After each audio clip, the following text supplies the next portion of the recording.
Welcome back to the show. Today, I have a special episode for you.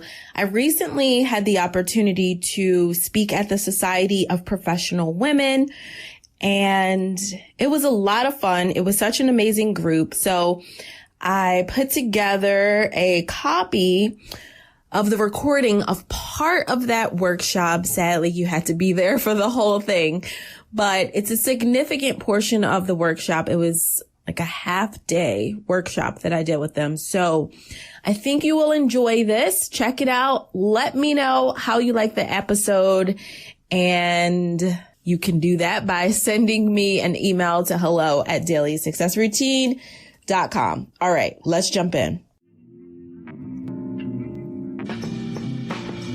Daily success, and the week ahead.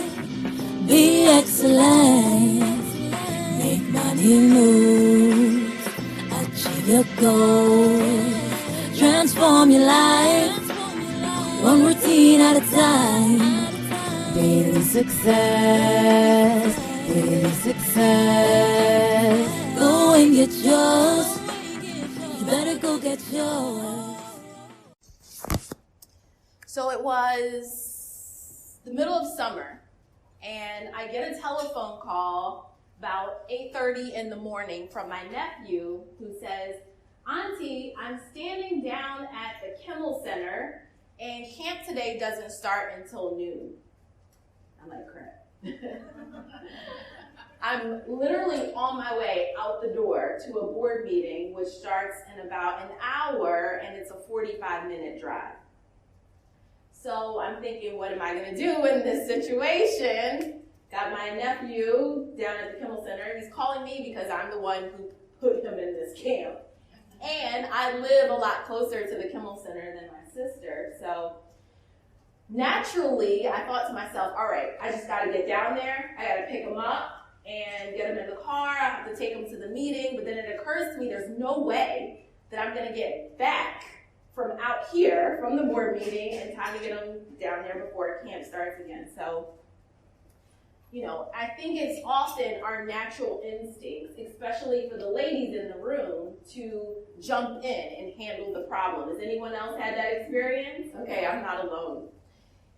So, a second went by, and it occurred to me that he didn't say, "Auntie, I need to hang out with you or spend time with you." He's just a 16-year-old kid trying to figure out what the heck do I do between now 8:30 in the morning and 12 o'clock in the afternoon. So I decided to do the only thing that really made sense, which was to call an Uber. So I pick up my phone, I call an Uber, I have the driver go pick him up from the Kimmel Center. I call him in advance and let him know that he's not picking me up, he's picking up my nephew and what to expect. He comes back to my apartment, or back to my house. I already happen to have some leftovers in the fridge that he could have for lunch. He was totally fine. Then when it was time to get back down to the Kimmel Center, I called another Uber, and he was there, and I made my meeting on time. I think what often happens that we feel like we have to be the solution instead of providing the solution. How many problem solvers do I have in the room? Like, you are the person that people call when stuff needs to happen a lot. Okay, that was more than half of the room. But so often we jump in and decide that we need to be the solution instead of providing the solution. And so today, I want to start off by reminding you of two things. Number one, life requires lots of little decisions, value-based decisions.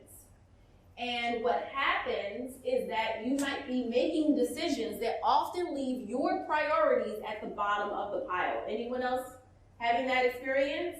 Yeah, I see some hands. The big idea here is that you want to not feel like you have to be this time management guru.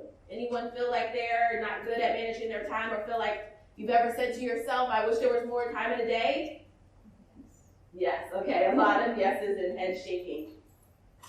Time management is not your issue. The challenge is your belief system around how you value your time.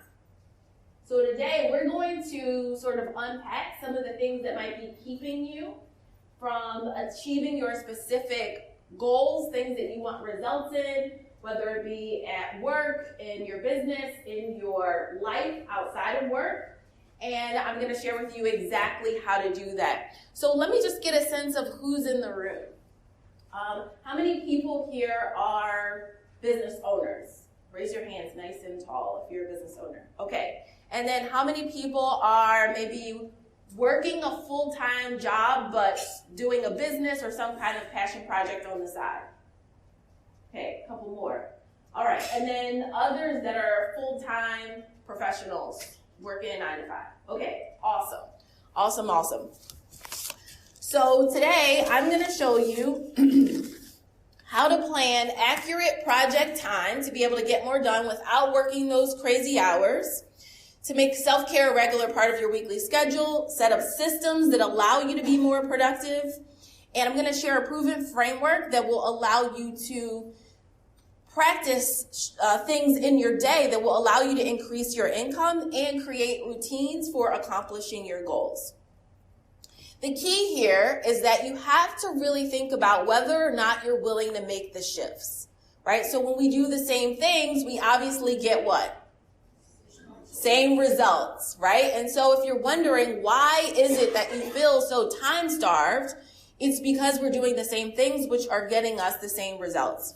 So today I'm going to share with you a lot of ideas. This is going to be a very interactive session. You don't have to wait to the end. If you have questions, throw them out.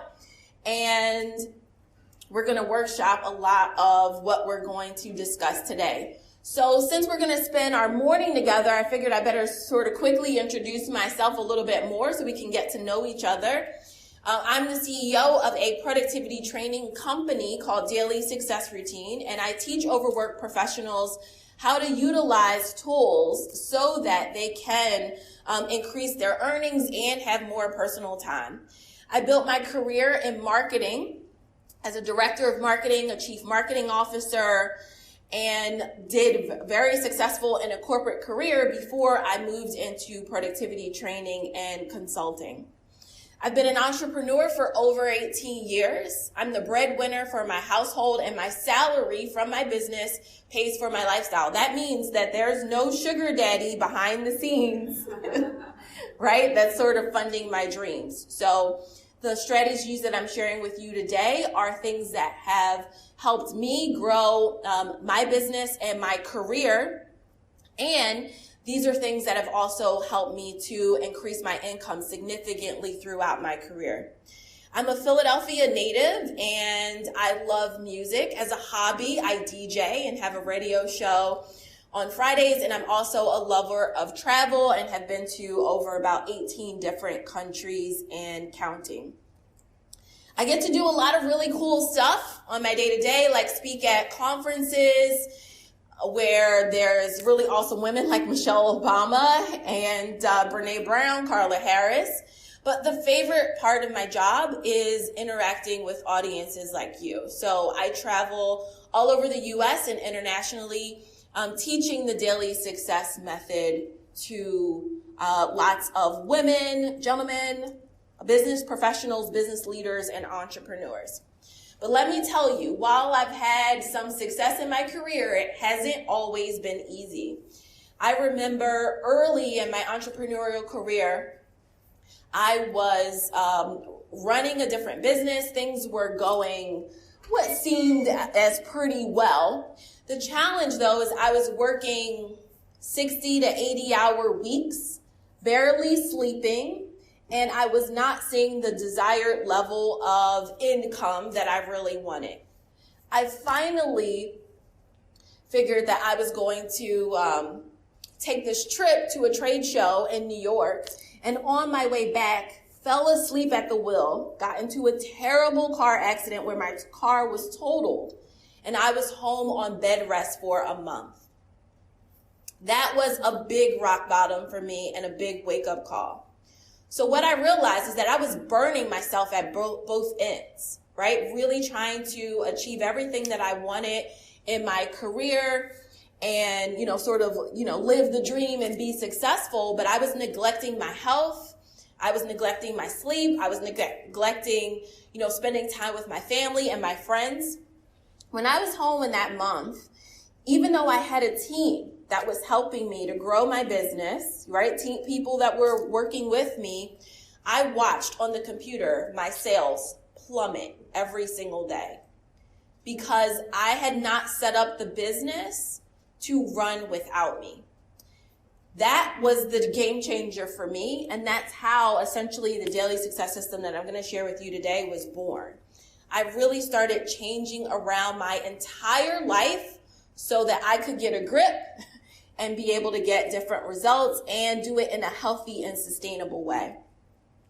So I want to know what would be different for you if you bet on yourself. Right? A lot of times we are holding back in our desires, holding back from the things that we want to do because we feel like we need to take care of others in our lives, or maybe it's not our time. I have to wait till the kids finish school, or until they graduate, or until this one's a little bit older, right? Or until something. But what would be different in your life or career if you bet on yourself? Yell out. Tell me. What would be different?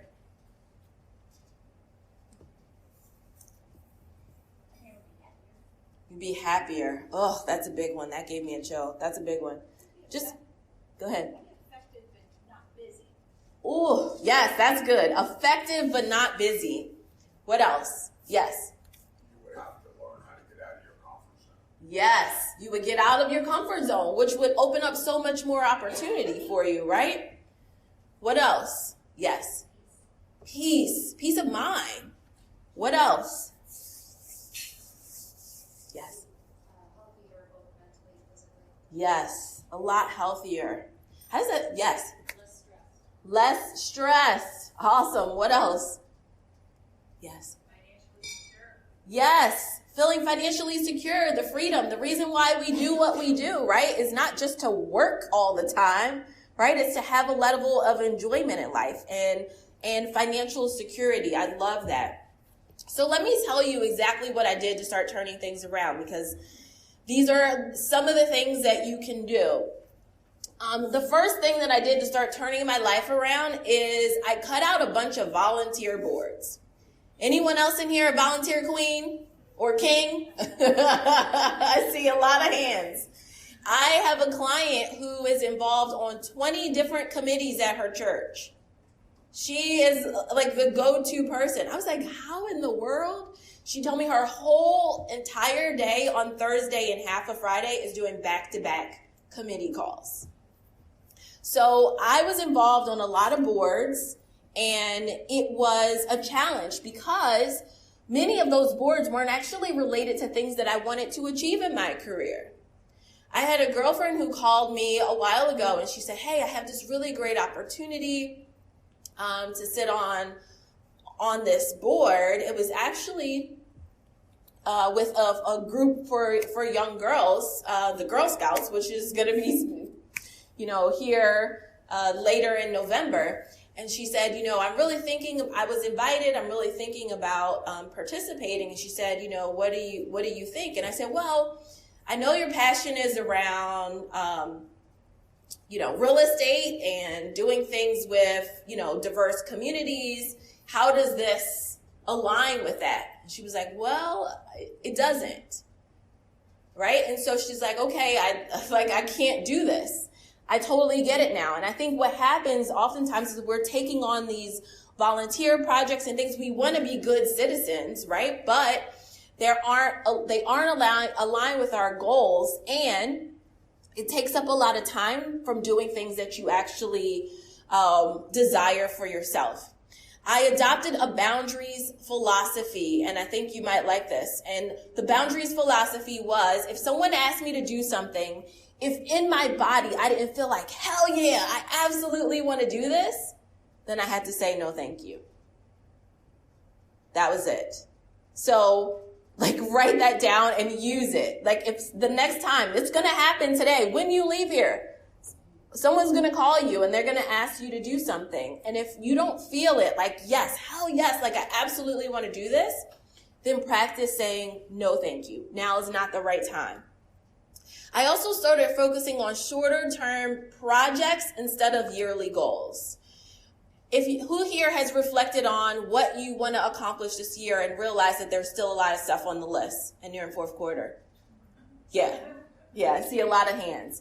And so when I shifted from focusing on annual goals to shorter term projects and 90-day stints, I started to make things happen in 3 months, where in the past it used to take me a year to accomplish the same exact project.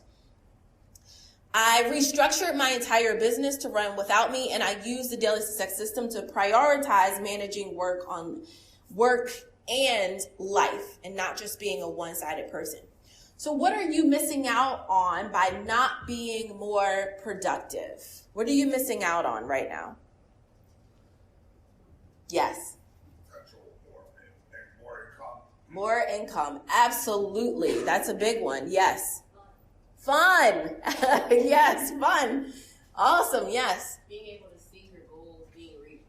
Oh, yes. Feeling the desire, like the reward of seeing the actual results in front of you. Yes. Cultivating relationships with people that you've met and you just don't have time to cultivate. Yes. I love that. It happens. I was speaking at a conference at the Independence Blue Cross headquarters, and I said to the audience, how many people have 5 or more things on their to-do list for today, right? And literally almost the entire room raised their hand. When I said how many people had 10, right? The whole room had their hand up. And I'm like, but you guys are here all day. And they're like, oh yeah. And guess what? During the breaks and intermission, they were on their phone, checking their email, trying to get those 5 or 10 things done instead of being able to be in the moment. So I love that you said that, right? So you can't actually be in the moment because you're still trying to push the agenda. You're not creating any breathing room for yourself. Okay, what else are you missing out on? Actually being productive. Yeah. Actually being productive, right? Instead of busy, like physically creating a result. I love that. Anything else? Tied to that, but actually being in your purpose. Yes. You're not taken off track. Right. Being busy. Yes. I love that. So sort of having that guiding star and staying on track instead of getting, distracted by shiny objects, right? Anything else? Yes. Fulfillment. Inner peace. I love that. So I want you to write those things down. Write the things down that came to you, right? That you're missing out on by not being able to be more productive. Like, let's capture them so that you know exactly what you are working towards. So I want to share with you exactly why you don't feel that work-life balanced feeling or feeling totally financially fulfilled yet. So here's what's missing. First is you might be lacking profitable behavior that get you to where you want to be, right? Because there is actually behavior that's not profitable, right? Like doing things that are causing you to actually lose money or lose income or lose opportunities. The person that you might be showing up as right now might be playing small and really not going for what you want. So by show of hands, let's be honest. Who feels like they're playing small, like not fully realizing their potential? Yeah, that's a lot of hands. All right, so let's write that down. You might have been a productive procrastinator. And this is something that we talk about a lot at Daily Success Routine. So let me break this down for you, what it means to be a productive procrastinator. Productive procrastinators actually rationalize why they can't start now. So all of you here, I know that you have an achiever nature because you're here. You're trying to improve yourself. You're all about personal growth, learning more, figuring out how you can optimize. People that don't even try to better themselves or they're just plain old lazy, that's procrastination. You're way better than that. right? Productive procrastinators are actually smart about their procrastination. So it happens that you can come up with logically good reasons as to why you should not take action on certain things, right? You might not feel confident in the moment and your ability, so you retreat to a safe place, which is more learning and research, right? Before I can do anything, I need to sort of research and see what all my options are, learn a little bit more about this. It causes you to delay decisions. So you often find yourself saying, oh, I need to think about this before let me mull this over a little bit more. Or you're caught in a not enough story where you're saying to yourself, oh, I don't have enough time, I don't have enough money, I don't have enough education, I need to get another certification or degree before I make this career change, or I don't have enough supplies. And so you keep telling yourself you must wait until there's enough. I had a client who said to me, we were talking about her quarterly goals, and I asked her, had she written them all out yet? And was she prepared to discuss them? And she says, oh, I'm totally going to write them out as soon as I go to Target and get a bulletin board. I'm like, what? There's paper.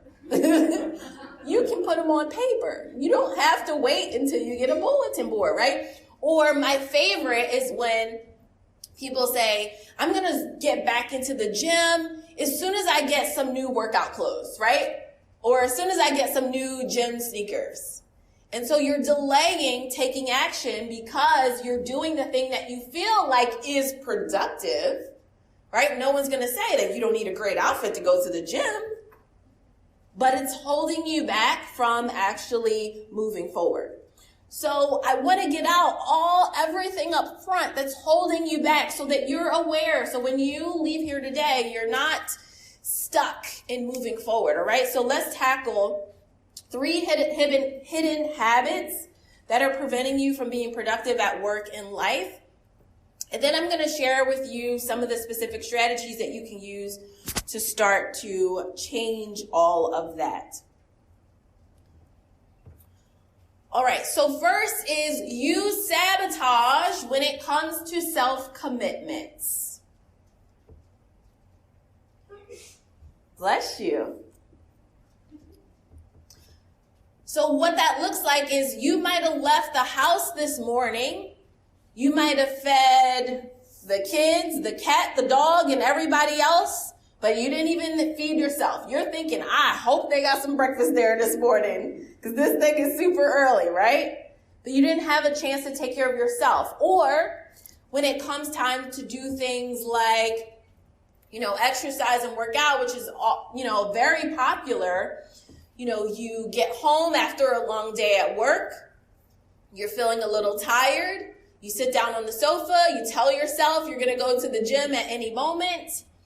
And then that negative naysayer voice is like, girl, guy, your show is on tonight. There is no way you're going to get to the gym and back before it starts. So you might as well sit here. Instead, you can do X, Y, Z in the kitchen or around the house, and you can go to the gym tomorrow. Has anyone else had that experience? Yes. Right? And so what happens is you can't count on you. And so it starts to deplete your confidence and your ability to make your bigger goals and dreams happen. So when you're saying, yes, I'm finally going to apply for the promotion that I so deserve. I'm finally going to go in and renegotiate my salary. I'm finally going to start that business that I've wanted to get started on the side or go after those clients that I really want. That negative naysayer voice has become so loud that you doubt your ability to take action or get it done. Right? Does anyone resonate with that? So, if nothing else today, I want you to remember that self-commitments are sexy. Right? And so being able to keep those commitments with yourself is key. And it is the way that you will begin to build confidence in your ability to make really big goals and dreams happen. So let's hear what some of your big goals and dreams are. What are some of the things that you want to do that you've been delaying or holding off on? Throw them out. Write a book. Awesome. Exercise. Get your doctorate. Awesome. Awesome. Get that doctorate degree. CFP. Awesome. Love it. Get that technology startup company going. Finish my album. Love it. Are you a singer? Awesome. What else? Yes. Start a nonprofit, right? Be able to do that work that you're passionate about in your community or for a group of people, right? I love that. What else? Yeah. Becoming more organized and not feeling so discombobulated. Oh, that's a big one, right? Just not feeling like you're scattered every day, like trying to, hold it all together. What ball am I going to drop today, right? Awesome. Anything else? Yes. I'm trying to drive my business to top line sales of 5 million. Love it. Love it. Get into that next revenue milestone. Absolutely. That's a big one. I love it.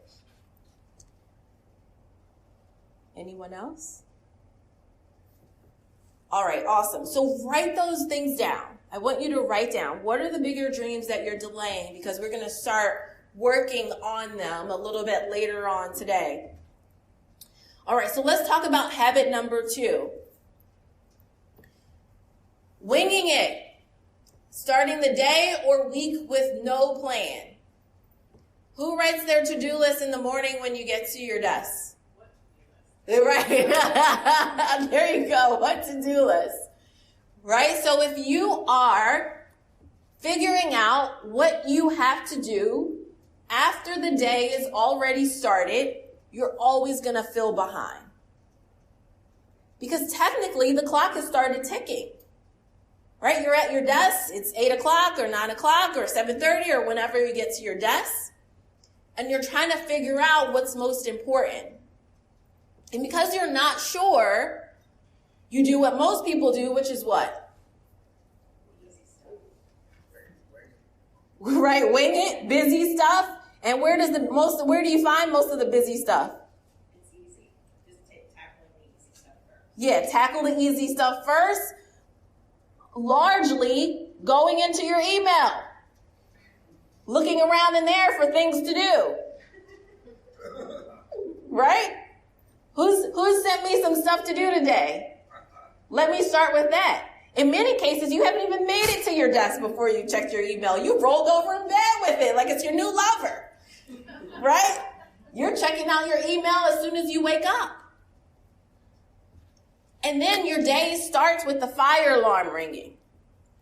You go into put out fire mode. You haven't even had a chance to be intentional about your day. All right, so the big shift here is you want to be able to plan your week in advance. Right? A daily success routine will use a process called mission control, which is like every Sunday or Saturday, or you can do it even on Friday before you end your workday, that you map out exactly what you're going to do for the week ahead. And you can just write all of that out. And so then the day before, so let's just say it's Monday afternoon, you're wrapping up your workday, you can sort of check in and say, okay, what are the things that I need to do tomorrow? Right? Based on the list that I mapped out for the week. Maybe you knocked out 3 things on your list of 5, and then you're going to move 2 to the next day. You can make those adjustments. That's a lot better position to be in, right? Than it is just trying to figure out what you're going to do from scratch. All right, so no longer are we starting the week with no plan. And then the third habit is focusing on tasks instead of important projects. This is when you're doing the little itty bitty things. You know, just responding to someone, doing an email, a little bit of this, a little bit of that, super quick things that are on the list. Instead of thinking about what are the bigger projects that you're focused on. And projects have lots of steps involved. And so you want to be accomplishing bigger projects and not just doing these little itty bitty tasks today. All right. So is everybody clear on these 3 habits that are preventing you from accomplishing more? And are you ready to get different results? And stop doing those habits. Yes. Okay, good. That was a nice, she's like, I'm not playing. I'm trying to make these revenue goals. I love it.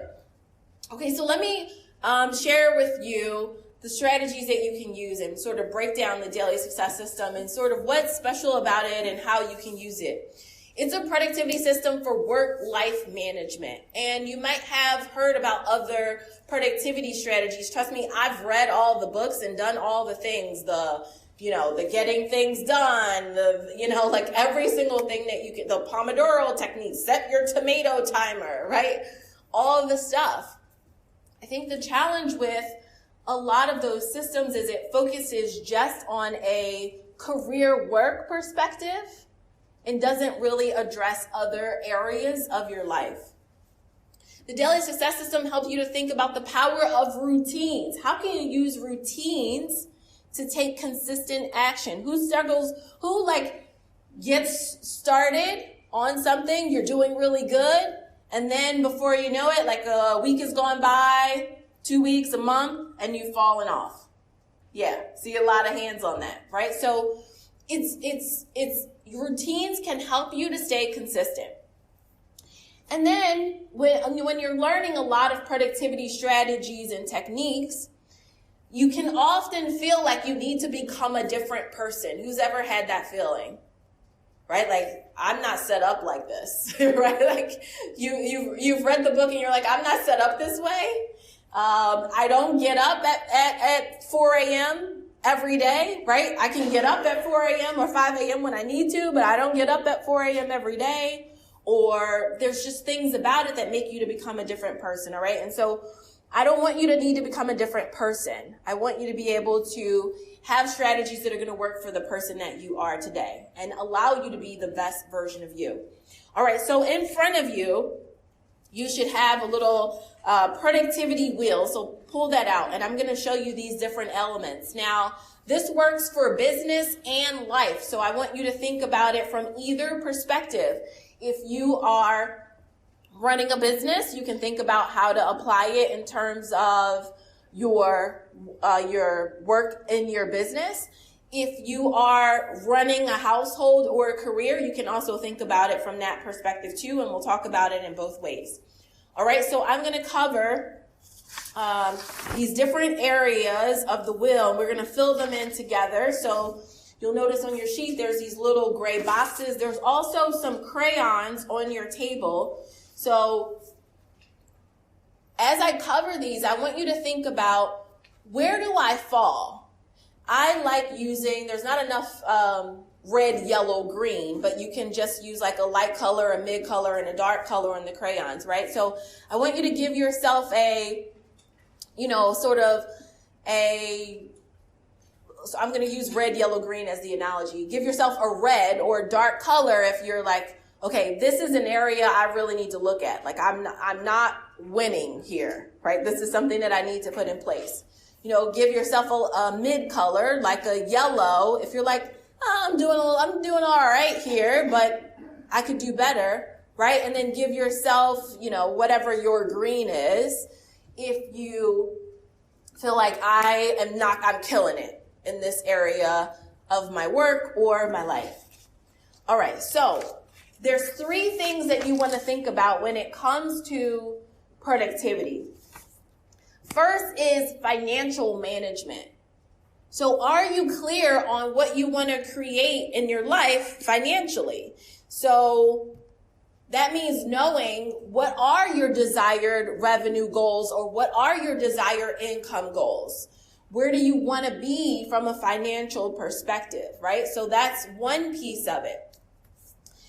The second piece of it is your self-management. So when we get past that, school age stage where people are constantly telling us what to do, when your parents used to wake you up and tell you to get ready for school, or when you were in school, whether that be high school or college, and someone was always there to tell you what to do, you're the boss of you. So there's no one to make you get up in the morning, right? Like you have to have that own self-desire. So our challenge is that we really need a way to manage ourselves to be able to perform and get things done even when we don't feel like it, right? So that's what self-management is all about. And then the third area is systems. And I like to think of this as, operations. So there's operations that you might have for your household and running your life, and there's also operations that you might have for your business, okay? So those are the three components that you want to look at when it comes to setting yourself up for success and being able to be more productive. Okay, so let's break these areas down. In the orange side here, and the financial management side, we have a 90-day success plan, right? So that's knowing, what is my focus for the next 90 days? What is it that I want to accomplish? So there's three things that you might look at in those areas. One is a plan for profit, right? So this is, how are you going to make money? What are going to be some ways that you might want to increase your income? Is it finally getting that PMP? Is it finally getting that doctorate degree?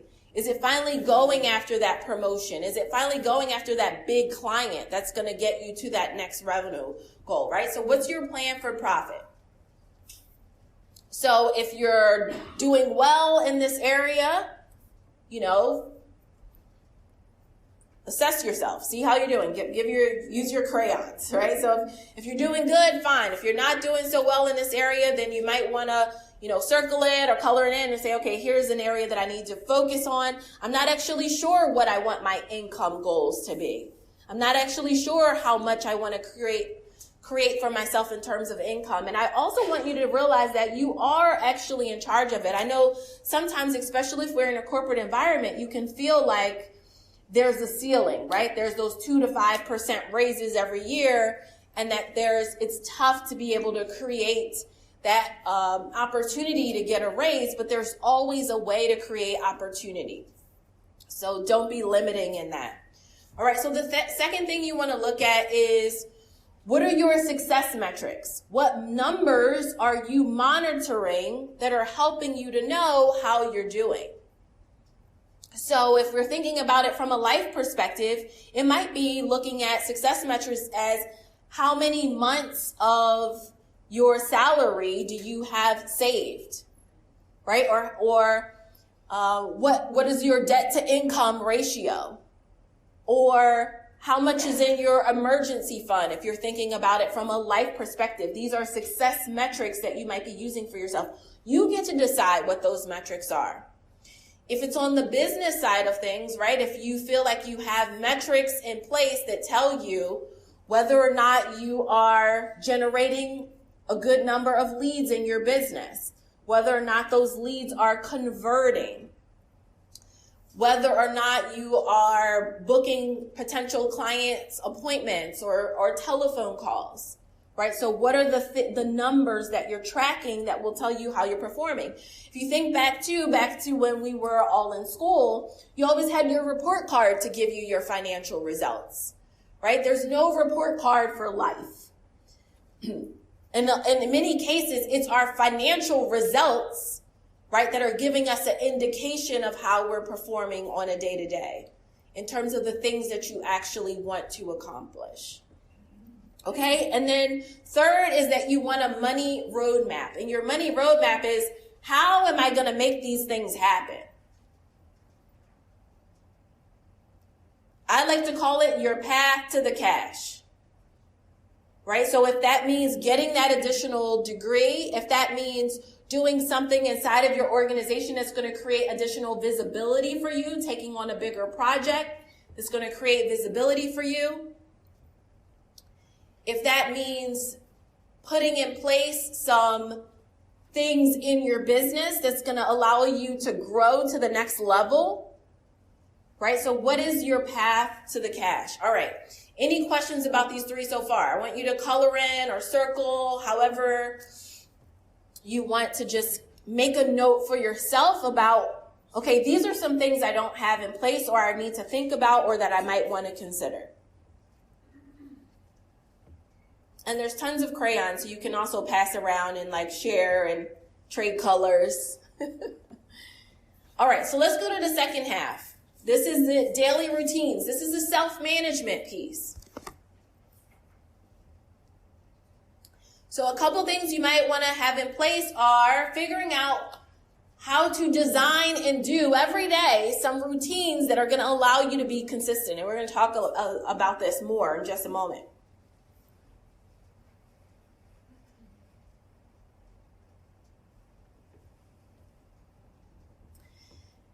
Next is you want to have a color-coded action plan.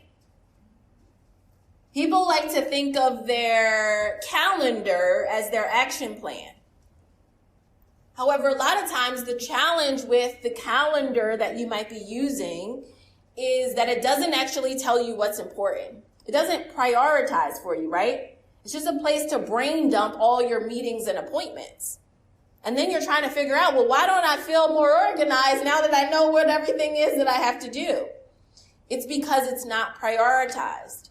We want your schedule, your calendar, whether it's digital or paper, to feel more like an action plan as opposed to a brain dumped list. Yes? Can you show us an example of what that looks like? Let me see. Do I have it? Because I conceptualize it, right? Yes. It's So, abstract but not real.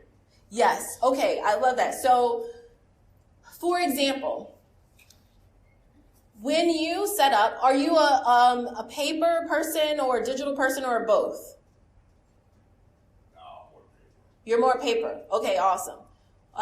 Let's get by show of hands. How many people are paper only? Okay. How many people are paper and digital? Okay. How many are digital only?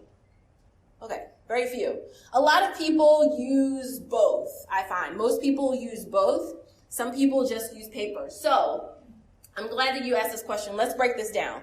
So the difference is right now, you might just be putting down, okay, I got to go to the dentist on this day, the doctor on this day, and all that stuff. We teach a process called priority blocking your calendar. It's very different than calendar blocking. Priority blocking allows you to put things down based on your priorities. So for example, you would start first with your lifestyle habits. All right, so write that down, lifestyle habits. So when you map out what you're going to do, so we talked about being able to set up your week in advance. When you write down what you're going to do, you're going to first start with your lifestyle habits. That's when do I need to go to the gym? If meal prep is a really important thing for you, making sure you have the healthy snacks in the house, right? And not the snacks that you don't want to have in the house, like whatever that is for you, your lifestyle habits. Maybe it's date night with your partner, movie night with the family. All your lifestyle habits go down first. Because what often happens with the lifestyle stuff? It's discarded. Discard it, right? You're like, oh, I'll get to it when I have time. And when does that extra time happen? Never, right? So lifestyle goes down first. Okay, next on your calendar is going to go your weekly deliverables.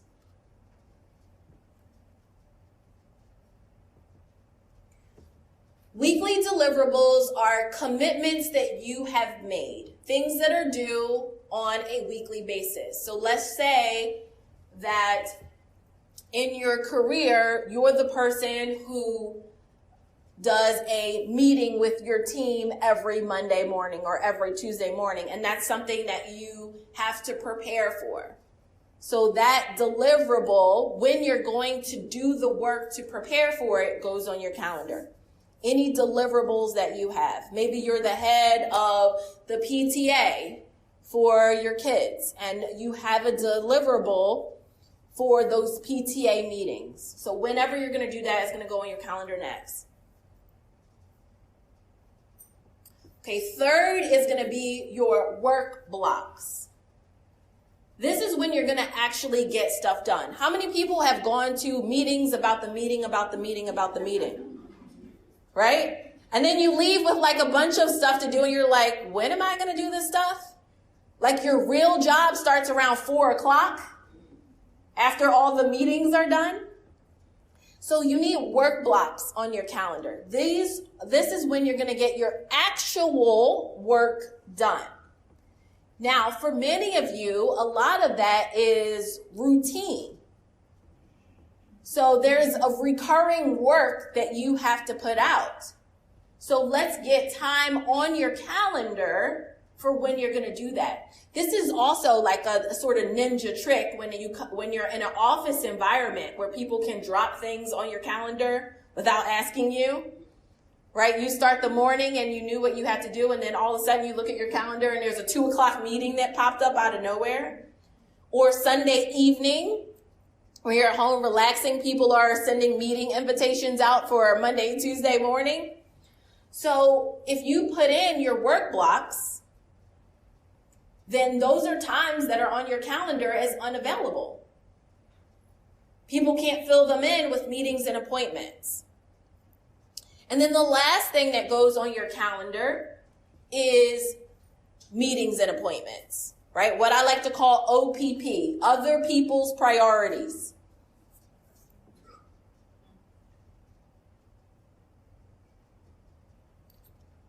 All right, so this turns your calendar into an action plan. So your lifestyle habits go first, your weekly deliverables, your work blocks, and then your meetings and appointments.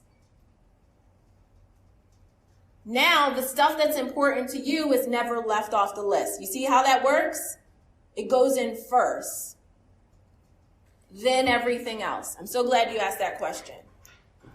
Now, I call it a color-coded calendar because if you're working digitally, then I put each of those things in a different color, right? So all my lifestyle habits, that might be in blue, right? My Zen, my peace time, right? Then all of your work blocks, let's say that you're running a business or in a sales position, maybe you put that in green, right? That's your weekly deliverables, right? Maybe you put that in green. Maybe that's some of your income generating time. And then you might pick something different for your work blocks, and then you might pick something different for your meetings and appointments. So this is great because you can, at a glance, look at your color-coded action plan and say, I see there's only 2 blues. Time for me for things for my life. And there's a whole lot of other colors. So immediately you can sense like I'm out of alignment right now because every single thing on my calendar is either work related or for someone else, and there's nothing for me. Does that make sense, everybody? Yeah. Does that feel like something that would be helpful for you to set up your calendar that way? Yeah. You said no? Yes, absolutely. Yes. Okay, good. All right, good. So let's keep going here.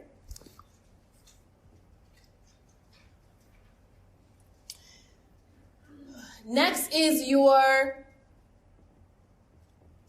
productivity, your project management playbook. I really recommend adopting some sort of project management tool. Does anyone here use project management software at all? Like it could be a Basecamp or a Asana, Trello, anything like that? Okay, so these tools are super fun. I use Trello as my project management tool of choice, and we have all of our clients on Trello. It's a really easy to use project management tool. I like it because it's visual as well as written. Yes. Yes, Trello, Trello. So what happens is different things that you're working on. So this could be things that you're doing in the office. It could be things that you're doing at home, the family vacation. You can set up different projects in there with all of the related tasks, create a beautiful checklist. You can share your boards with other people. Get other people involved, and then they can check things off.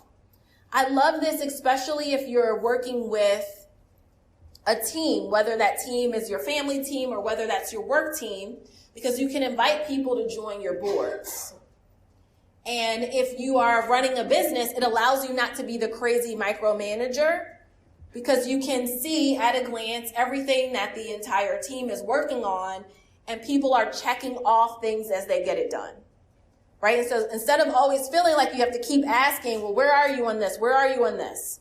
You can actually see where they are. Yes? I realize I haven't looked at the software, but I'm curious, the steps that you're talking about to keep you on track, Yes. is it self-guided, or how do you know all the steps that it's going to take?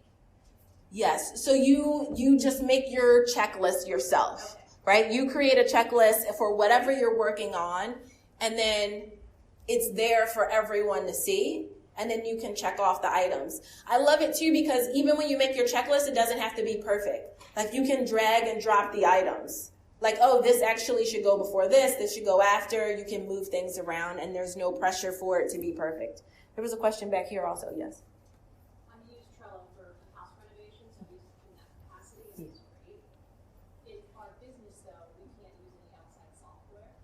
So do you have any, we have OneNote, which we could probably adapt for something like this, but do you have any other suggestions for companies that don't allow an outside program?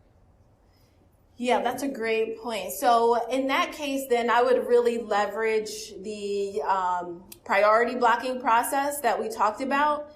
But I think that if you can't use it with your entire team, you can also just use it to manage your own workload, right? So Trello is something that you can access from the internet. It's not like a software you would have to download on your computer. It also has a phone app, so you can have it available on your phone. So sometimes what's tough as an individual is just managing all the things you have going on. So even if you're not using it to manage the entire team for your business, then you might just be making sure that your projects are down in terms of the work, things you have to deliver for work, things that you need to do for your family, right? So that everything is all in one place at a glance, so that you can see how to manage it all. In fact, we should have a little time in our next session, and what I'll do is I'll actually, if we can get internet in here, which I should be able to do from my phone, I'll actually pull up and show you some of my boards and how I utilize this tool, and how you can do it, whether it's from a personal perspective or a business perspective. Okay, that was a great question. Okay, so let's wrap this up. Nicole, how are we doing on time? Okay, perfect. So moving to the next section here, which is your operations, thinking about your operations process. So first is that you want to build your back-end systems. So when I think about back-end systems, it's what are your ways of getting things done behind the scenes? Right, from a business perspective, this might be how you're doing your marketing. How are you generating leads in your business? This might be your payment processing, or do you have a way of invoicing or sending out proposals? If you're thinking about it from a household perspective, it might be more the management of the household, right? So things that need to get done around the house, whether that is getting the kids off to their activities, or getting the cleaning done around the house, getting the groceries in. Like, what are your systems or processes for making these things happen? Okay, next is automating your cycle of service. So thinking about this, again, from a business perspective, especially if you're running a service-based business, this is how do you set things up so that you're not wearing all the hats, so that you're not doing everything. This is thinking about how can you either use software or other people so that the day-to-day does not rely on you, right? So if we go back to the story I shared with you in the beginning around, my business and how my sales plummeted because I was home on bed rest recovering from an accident. Even though I had people, right, I was still too fundamental to the entire process. So it couldn't happen without me. So let's just say who are my entrepreneurs in the room? What are your businesses? Yes. I have a side business. That's okay. It's selling online courses for artists, and I'm also doing art stuff. Okay, awesome. Selling online courses, love that. I own a staffing company. Okay, awesome. So imagine if you had a staffing company and every time someone needed to hire a staff person, you were going out to book yourself. Like you were going to fulfill that job, right? Like how much could you grow your business? Yeah, not very much. A few years ago, I had a client who was starting a bus company where she was commuting families who had people that had been incarcerated. And she wanted to keep these family members together. And so she was based in New York City. She was arranging like these Saturday trips where she would take family members from the city to visit their family members. And so we were talking about her business, and I was saying, okay, well, who is going to be the person that's taking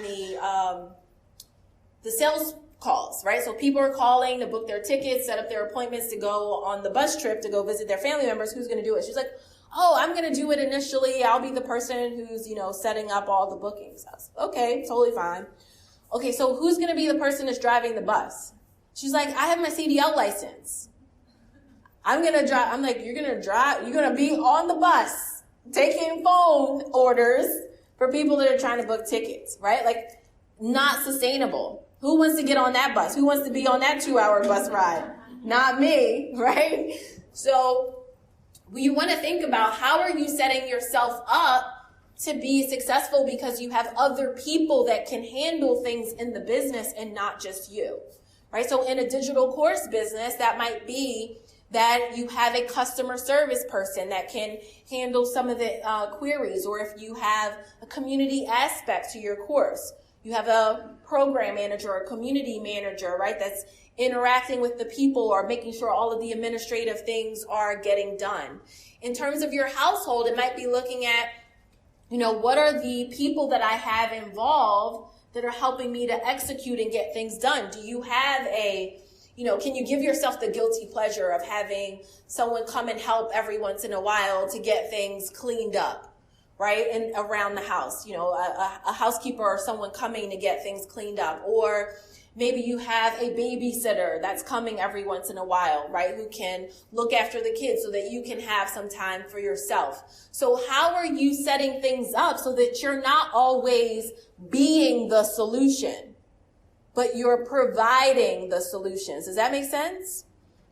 So you want to be able to think about what are some ways that I can stop doing everything and start being the person that comes up with the results.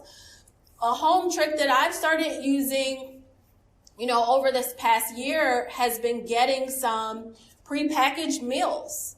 I found a couple of places that are super healthy, where I can get a nice meal. You can get, fish and some, green beans or kale and, mashed potatoes or something like that. And it's super healthy, organically prepared meal so that I wasn't feeling like every single day after I finish a long day, I have to also now cook dinner, which as much as I love cooking, still feels like work, right? So what are some little hacks that you can use so that you're not the person doing everything? So I want to hear, what are some of your ideas around this? What are some things you can put in place to be able to automate your life a little bit or automate your business or career? Yes.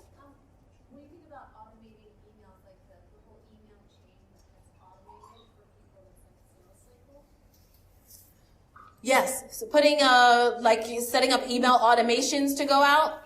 Yes, absolutely. That's a great way to, I like doing this too around your onboarding process, right? So for the entrepreneurs in the room, you might be thinking about when a person, and this is great, even if you're in a role where in a corporate position where you are taking on clients. You can also set up your own onboarding process. What is my step-by-step process for how I welcome people into working with me, right? And you can utilize emails to do that. You can also do it in terms of your networking. You know, you're at an event today. I saw a lot of great conversations that were happening before we started. You met people. What is your process for being able to, keep those connections going? You know, one of the things that I love doing is, writing something down on the back of a card about what me and a person talked about so that when I reach out to them, I have that. Maybe you have a CRM, some kind of relationship management software that you put that into so that you don't get the business card graveyard happening on your desk. Anybody have that? You have the drawer with all the business cards in it. Like you kind of don't want to throw them away because people paid for them, but you're like never going back to look at them again. They just go there to die, right? So you want to think about how can I automate this? Maybe you get an app on your phone where you just take a photo of the card and it's over, and you set it up for yourself to be able to follow up with those people, on your calendar after a certain amount of time. I remember early in my career, I used to have a habit. Now this isn't sustainable, but one of the ways that I built a lot of relationships is I would call people immediately after I met them, and we would do like a coffee date or something. And I was able to build up my network and relationships very quickly because I went from card to connection super fast, which allowed me to go deeper with people and really get to know each other, over lunch or over coffee. Now, it's not always easy to do that in this day and age, but if a part of you getting to your next level, if a part of you playing bigger is really expanding your network, right, or even leveraging the network that you have, then that's a great way to do it, right, to start moving into making more of those deep personal connections. And even if you can't meet in person, pick up the phone and call a person. People will be like, oh, what's that black box on my desk that's ringing? Right? People hardly ever get any phone calls anymore. It's all about the text messaging and the email. So you can just set yourself apart by actually reaching out to somebody and making a phone call. All right. So think about how you can automate. And then next is being able to cast your top-notch team. So we have to stop doing every single thing ourselves. Right. And so you want to put people in place that are going to help you to get things done. Cast your top-notch team. Even if that's in your home life, if it's in your work life, who are your supporting cast members? We have to stop feeling guilty about asking for help and enlisting other people to help us get things done. Who's ever had the experience of feeling a little bit guilty about asking for help? Yeah, that's most of the room. So that's a big shift, a big opportunity, right? To just start. People who say that they have it all aren't doing it all. That's the secret. People who have it all aren't doing it all. And they don't talk about that as much. But when you see a person and you feel like, man, they got it all together. This person always, comes into work with the muffins and bagels for everybody, right? Or they are the parent in the classroom who's at every class trip. They're doing all the things. They're at the bake sale selling the goods. They're excelling in their work. They have this powerful career. Their hair is flawless in the process, right? And you're like giving them the side eye, like, I secretly hate you. What's your problem? Right? It's because they aren't doing it all. Right? The nanny made the baked goods or Whole Foods. They taste just as good. Right? So we don't see the behind the scenes and we feel like ourselves that we have to do it all. And it's absolutely not true. Okay, so let me just break this down a little bit here. in terms of how this will improve your life and your productivity and your financial freedom when you have these things in place. From the financial management perspective, when you're clear on what your financial goals are, it will help you to be able to achieve more, both from a work perspective and a life perspective, because you know what's important for you. You'll discover that achieving those bigger financial goals don't actually cost as much as you think. I think we can have this perception that these things that you want to do, what are some of the things that you want to do with unlimited income potential? Throw them out. Travel, absolutely. What else? I felt like a couple people said travel all at the same time. That was awesome. Start your nonprofit. We got another person starting a nonprofit over here. What else? I'd like to get my nails done every 2 weeks, not every 3.5 weeks. I love it. Quality of life. Yes. Like skill development so that you're sharper in your skills. Yes, that's a good one. I love that. What else? Yes. Yes, absolutely. Have a chef. Yes. Make big contributions to arts organizations in the city. Yeah, be able to put your money into things that you believe in and that you care about, right? So being clear on what you want financially brings about all that opportunity. And guess what? You'll also stop working nights and weekends and using Saturday as a makeup day. Who uses Saturday as a makeup day? Be honest. Yeah. Right? You'll stop using Saturday as a makeup day because you know exactly what you want, and you'll start cutting out the other stuff that's not aligned with getting those financial results. Let me show you what this looks like in action. When you're clear on what you want to achieve financially, you'll start setting up projects. So let's just say that if you want to increase your revenue, you might say, all right, well, the project that I'm going to set up for this quarter is that I'm going to close 30% more of my clients. I'm going to put things in place that allow me to close 30% more. Well, then once you have that project, you can create a routine around it. And so your routine, to make sure you stay consistent, might be using, we have a practice, a daily success routine called the 3x3, which is 3 calls by 3 o'clock. So that's every day doing outreach in terms of your sales, marketing, PR. Even as a career professional working a 9-to-5, if you're not running a business, you can still utilize this practice to be able to build your network, get visibility inside of the company, get to that promotion, right? 3 calls by 3 o'clock.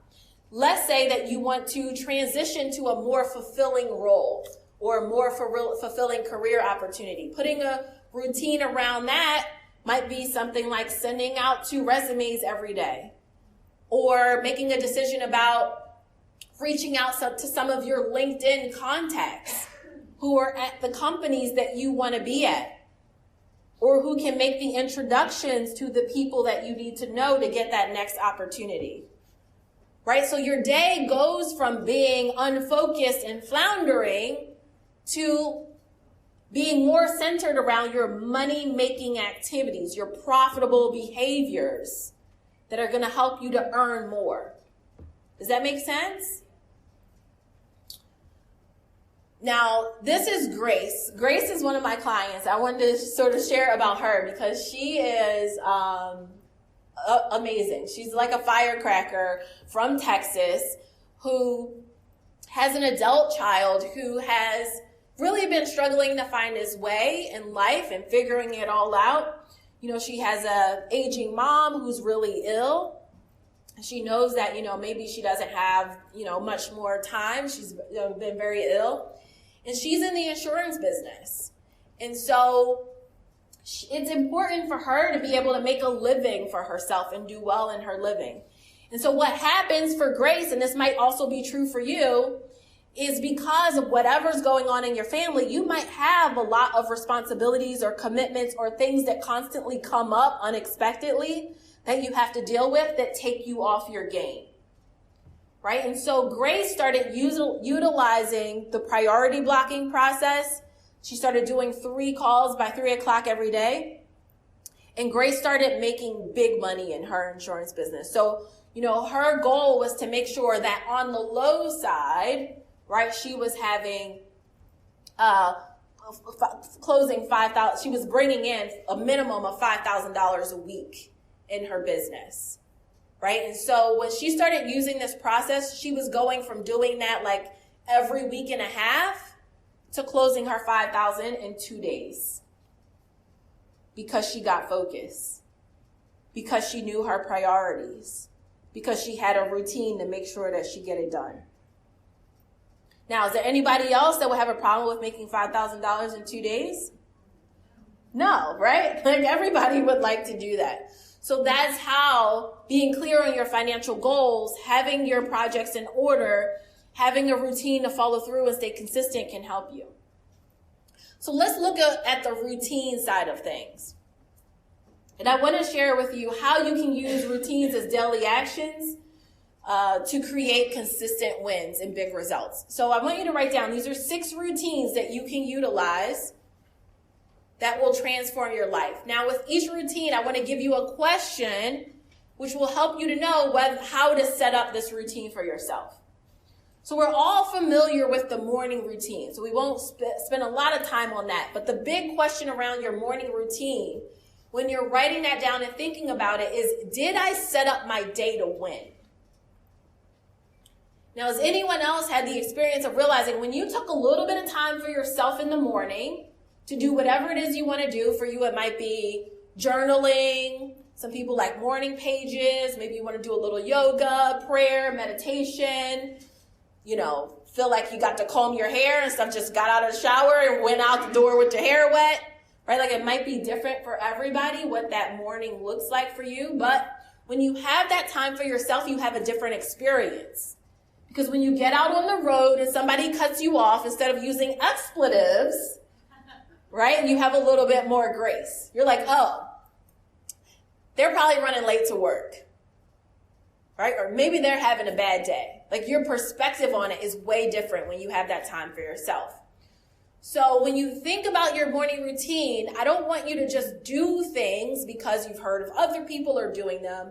I want you to think about what are the 3 things that you can do that will set up your day to win. So, perfect. So throw them out. What are 3 things you could do that will set up your day to win? Just give me one. Let's hear a few in the room. Yes. Meditate. Love it. What else? Work out. What else? Journal. I was going to say gratitude journaling. Gratitude. I love it. I have a gratitude practice too. I love it.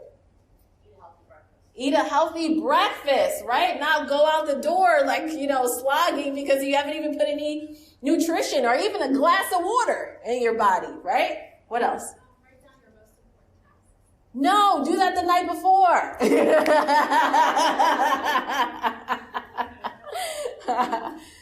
Awesome. What else? Just like relax, like before you get into the day. Yes. Have a moment to just relax, right? Enjoy the morning. Yes. Go to bed at the right time the night before. So you can wake up feeling refreshed, right? Not groggy. Yes. Leave early so you're not stressed out. Oh, I love that one. Yes. Not be stressed out on the road because you are a runner. And what I mean a runner is like you make it in the nick of time. There's no margin, right? You make it in the nick of time. Okay, the second routine that you can utilize is your hour of power. Hour of power is 1 hour every day towards your 90-day project goals. I like to do this in the morning because nothing derails it. It's before the fire drills start. It's before your colleagues show up at your desk. It's before all the questions begin. It's before the whole ball starts rolling. You can make sure that you tackle some items towards your most important projects. Now, if you can't do it in the morning, that's totally fine. Just do it. If it's in the evening after you get home, if it's, an hour that you stay at the office before you go home so that you don't go at home and that starts a whole nother ball rolling. So your hour of power is specific time focused on your 90-day projects. Okay, third routine you can utilize is a workday wrap-up routine. This is about ending your day intentionally.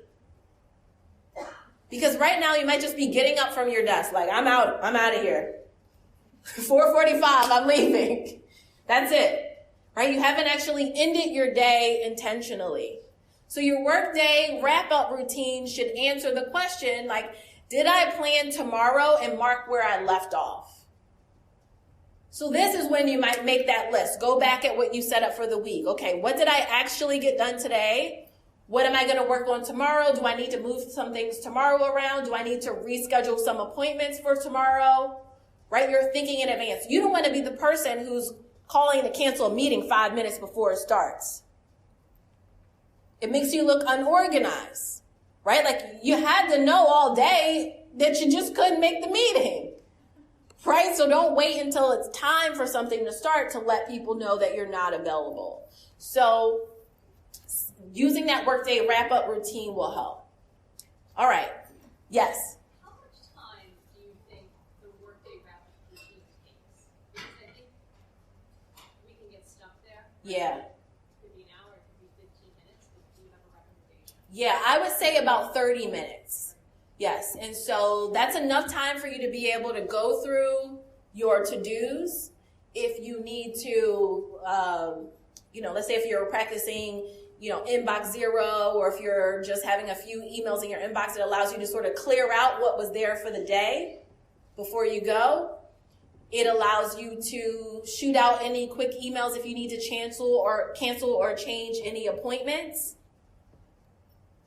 And then, clear off your desk. And that's it, right? So you don't want it to be such an arduous process that it's not feasible for you to actually do it. So give yourself 30 minutes and pick your 3 or 4 things that you're going to make happen during your workday wrap-up routine that are going to set you up for success in the next day. Great question. Okay, next is your power down routine. This answers the question, did I let go of the day? Because you might have the experience right now of laying down in bed and you're running through your to-do list and the stuff that you didn't finish that day. Or worse, you might actually be, telling off somebody from a conversation earlier that you feel like you didn't get to say what you wanted to say. I should have told her this. She got on my nerves today. I can't believe, right? And you're laying in the bed thinking about how someone annoyed you today, right? Instead of actually being able to quiet your mind and prepare for sleep. So you want a power down routine. So good. What does that look like? Is that going to the gym to kind of run it out, or you just have to make it up? Yeah, so you want to think about where are you troubled when it comes to relaxing before bed? So your power down routine could include doing a little journaling, writing things down. Like I used to have years ago a lot of trouble sleeping. And what I had to do for my power down routine was, number one, write down all the things that were still in my mind for the day. Because your mind just wants to know like you have captured the information. So it's constantly serving it up to you and reminding you because you haven't captured it. So I should just keep a notebook on the side of my bed, write it all down, and then I just do a few minutes of meditation to just like quiet my mind before I go to bed. For you, it might be reading that book that's been collecting dust on your nightstand for months, right? You actually got to fan it off before you can pick it up. It's been sitting there so long. So I would recommend doing things that aren't digital, because your computer, your iPad, your Kindle, right, those have radiating lights, that blue light, which actually causes you to stay up longer. So I recommend doing things that are paper or digital. Might be doing a couple yoga poses, whatever it is that gets you relaxed right before bed, a little music. Okay, next, your self-care routine. Now, I teach two different types of self-care routines. One is your soul goals. Soul goals are 15 minutes for yourself every day. Doesn't involve anybody. It could be anything. It could be a bubble bath with a glass of wine. It could be reading that book on the nightstand.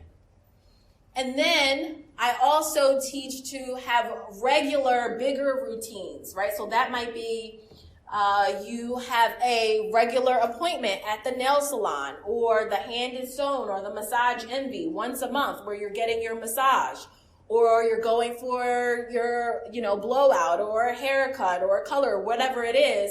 But that's a regimen that's on your calendar, a date with yourself to take care of yourself.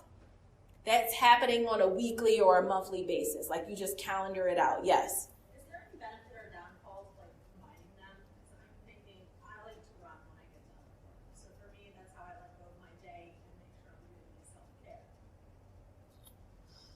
Is there any benefit or disadvantage to combining them? Yeah, that's what. Yeah, so I wouldn't say that it's, I would just be careful. It can be tricky, right? Because if part of your power down routine is actually bringing you self-care, great. But you want to make sure that you're not neglecting other things. So, for example, some people, like you go for a run. It sounds like you probably just do that for yourself, right? Some people would do that and they're doing it with a significant other or with a friend or with their kids or something like that, in which case it might not happen because they're relying on somebody else to do it. Your self-care, yeah, it's your you time. In that case, it works, right? So I just want to make that distinction. You want to make sure your self-care is for you and doesn't involve anybody else. All right, the last one is a weekly reset routine. This is saying, did I take care? Oh, actually, this is a little typo here. Your weekly reset routine is, did I do my life management? Right? So for anyone who's interested after, I can send you an entire list that we give to our clients for weekly reset routine. But every Saturday, I do a weekly reset. And this, when you do it initially, it takes some time. But after a while, you can get it done in about 2 hours. So this is the life management stuff. It's like, did I plug in my phone so it's synced for the week? If you doing some quick housekeeping around the house so that things don't get out of order. It might be, cleaning out your purse or your wallet that's full of receipts and things that you have in there, right? So it's the life management stuff that helps you to stay in order and feel like you're on top of your life. Okay, and then I'll just share this final example here as we wrap. This is Pax, who's one of our clients, and she utilized these routines. She had been putting a dream of hers on hold for a really long time. Who else resonates with that? Putting a dream on hold for a really long time. Her dream was to actually write a book. So she put a routine in place when we started working together to have a regular writing habit. Now she has birthed her dream. So her book, Mindfulness Matters, using this routine process, is out in the world. And Pax, even when it first released, she called me, she's like, Jamila, I give you credits in the front of the book. I was like, oh my gosh, that's amazing. But her dream is birth, and I'm excited to just be like a really small part of it. Because she had a routine in place to make this happen, she's now traveling the world. Pax has been on all these TV shows, radio stations, everything that allowed her to birth this dream and finally make it happen because she finally put a routine in place to get it done. All right, so write down. I want you to circle, star. What are the routines that you're going to do? When I come back, we're going to really talk about setting up your 90-day success plan and putting this all into action for your specific life, for your specific goals, the things that you want to accomplish for yourself. Sound good? All right, awesome. Hey, we don't have to wait until the next episode to hang out.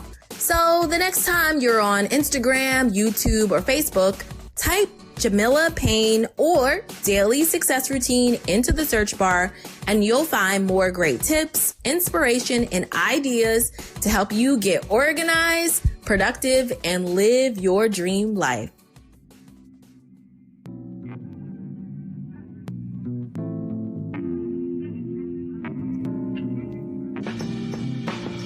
Daily success, daily success. Plan the week ahead, be excellent.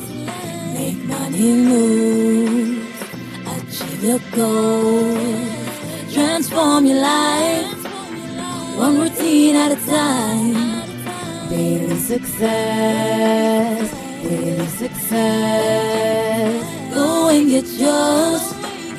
You better go get yours. Daily success, daily success, daily success. You better go get yours. Daily success, daily success, daily success, daily success.